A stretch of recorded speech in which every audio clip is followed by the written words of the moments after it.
Kaya tingnan natin, try natin kung mayroon bang lamang na tubig kasi nauuhaw ako nandito kasi tayo sa kagubatan. Sa ngayon natin ito. Kung meron man, tsaka natin inumin. O, ayun guys. Ayan. Kaya dito, try natin dito sa taas. So, idol, yung gawin nating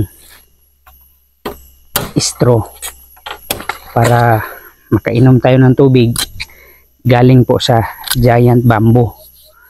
Dito kanina mayroon tong lamang tubig, i-try natin dito, baka meron din tong tubig.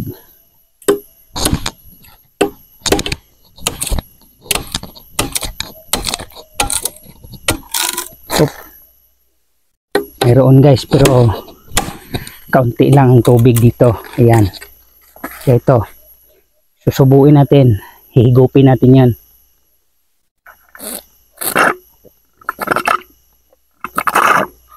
Sarap po ang klaseng tubig na ito mga idol, at isa po rin po itong napakasipting inumin kapag nandito tayo sa kagubatan.